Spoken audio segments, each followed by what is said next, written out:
Dear students, आज मैं अपने मोटिवेशनल एपिसोड में बीपीएससी के जो एस्पिरेंट्स हैं, जो विद्यार्थी हैं, मैं उनके बारे में कुछ महत्वपूर्ण जानकारियां देना चाहता हूं। जो बीपीएससी के एस्पिरेंट्स हैं, पहली बात कि वो खुद जागरूक होते हैं, उन्हें बताने की जरूरत नहीं है।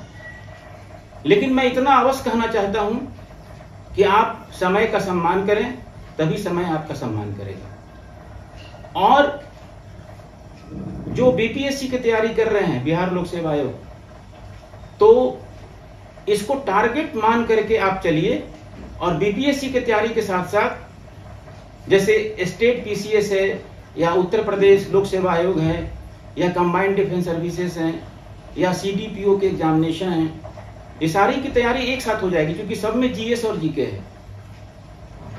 और मैं आपसे ये कहना चाहता हूं कि बीपीएससी की तैयारी भले ही आपको यह थोड़ा कठिन लगता हो, लेकिन यह असंभव नहीं है, यह आप कर सकते हैं।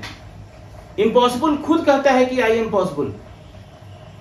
मैं आपको बार बार कहता हूं कि अभी न हमसे पूछो हमारी मंजिल कहां है, अभी तो हमने चलने का इरादा किया है। जीवन में न कभी हारे हैं और न हारेंगे, ये किसी और से नहीं, खुद से वादा किया है। तो पहली बात, आप अपने आप से वादा कीजिए कि हमें बीपीएससी कंप्लीट करना है। और जब आप यह लक्ष्य अपने मन मस्तिष्क में, दिल दिमाग में अगर इसको निर्धारित कर लेंगे, तो फिर 50% आपका बीपीएससी कंप्लीट हो गया। मैं आपको स्पष्ट बोलता हूं, मैं जानता हूं इस चीज को, क्योंकि कोई भी चीज कठिन नहीं है। आशा पर आसमान टिका हुआ है और उम्मीदों पर दुनिया टिकी हुई है। आप अपने माता पिता की उम्मीद हैं और आपके माता पिता इस उम्मीद से जीते हैं कि मेरा जो यह हमारे जो बच्चे हैं वो हमारे देश के भविष्य। तो मैं आपको ये कहना चाहता हूं कि बीपीएससी की तैयारी के लिए आप अभी से ही, चूंकि नोटिफिकेशन हो चुका है और इसकी वैकेंसी अगस्त तक आ जाएगी, और उसके बाद मैं समझता हूं कि अक्टूबर तक इसकी प्रारंभिक परीक्षा भी हो जाएगी। तो पहले आ चुकी, ये मेरा पहला वीडियो है, बीपीएससी टारगेट मोटिवेशनल 2 है, इसीलिए मैं इसमें अधिक आपको नहीं कहना चाहता हूं, लेकिन इतना अवश्य कहूंगा कि आप जो भी किताब है, मैं किताब के बारे में भी आपको बताऊंगा, लेकिन पहले आप एनसीईआरटी जो किताब है, एनसीईआरटी का पूर्ण अध्ययन करें। उसमें इंडियन हिस्ट्री है, पॉलिटी है, ज्योग्राफी है, चाहे इकोनॉमी है, चाहे साइंस की किताबें हैं, या अलग से भी जो और भी किताबें हैं उसको पढ़ें। मैगजीन है, प्रतियोगिता दर्पण है, उसका अध्ययन करें, छोटे छोटे नोट्स को बनावें, उसको लिखें। और जब आप एनसीईआरटी किताब पढ़ते हैं तो उसे थोड़ा ध्यान से पढ़ें, क्योंकि एनसीईआरटी किताब गागर में सागर है, हर पंक्तियों में उसका क्वेश्चन बनता है। और जहां तक क्वेश्चंस की बात है, तो मैं आपको धीरे धीरे सब बताऊंगा कि कौन सी किताबें आपको पढ़नी है और किस सब्जेक्ट से सबसे अधिक नंबर आते हैं और सबसे अधिक क्वेश्चन आते हैं। जैसे मैं आपको अगर एग्जाम्पल के लिए कहूं कि जैसे हिस्ट्री है, इंडियन हिस्ट्री से सबसे अधिक क्वेश्चन आते हैं, 30 से 35 क्वेश्चन हिस्ट्री से आते हैं। उसके बाद साइंस है, फिजिक्स, केमिस्ट्री, बायोलॉजी, इससे 25 से 30 क्वेश्चन आते हैं।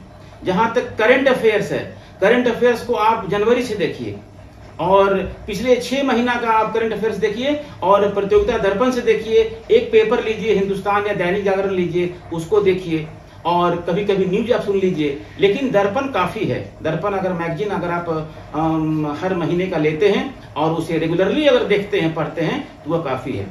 और मैं आपको यह कहना चाहूंगा कि फिर आपको जो आपका जैसे करंट अफेयर्स है, उससे आप 30 क्वेश्चन आ जाते हैं। अब हम बिहार की तैयारी कर रहे हैं, बिहार लोक सेवा आयोग की, तो बिहार का एक अलग विशेषांक है, बिहार दर्पण है, उससे भी 10 क्वेश्चन आते हैं। बिहार के बारे में आपको पूरा उसका जो भौगोलिक जो उसका जो परिचय है, उसके बारे में आपको जानना चाहिए। फिर उसके बाद इंडियन पॉलिटी है, ज्योग्राफी है, इकोनॉमी है या मिसलेनियस है, उससे भी 30 क्वेश्चन आते हैं। जहां तक लास्ट में बच गया मैथमेटिक्स और मेंटल एबिलिटी, उससे 10 क्वेश्चन आते हैं। इस तरह मिला करके आपके 150 क्वेश्चन बनते हैं। अगर आप 150 क्वेश्चन में 110 भी अच्छे ढंग से बना लेते हैं तो आपका पीटी हो जाएगा, और पीटी आपका निश्चित रूप से होगा। इस बात को समझने का प्रयास कीजिएगा, क्योंकि आप जब बीपीएससी की तैयारी कर रहे हैं तो इस बात को आप समझिए कि बीपीएससी होना ही होना है, और आप कहीं नहीं जाइए, घर में बैठ के पढ़िए। मैं आपको बीपीएससी के बारे में जितना भी सारगर्भित बातें हैं, कौन सी किताब पढ़नी है, अभी मैंने आपको कहा कि एनसीईआरटी पढ़िए।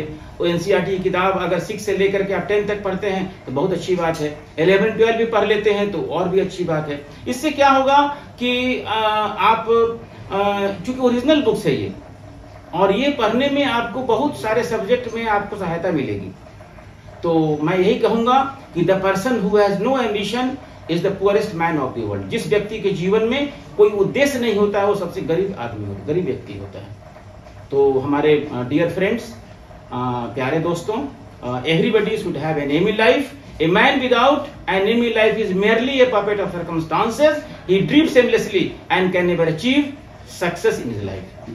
So always having this strong confidence, determination and the willpower, and that the years to come that you can touch the sky.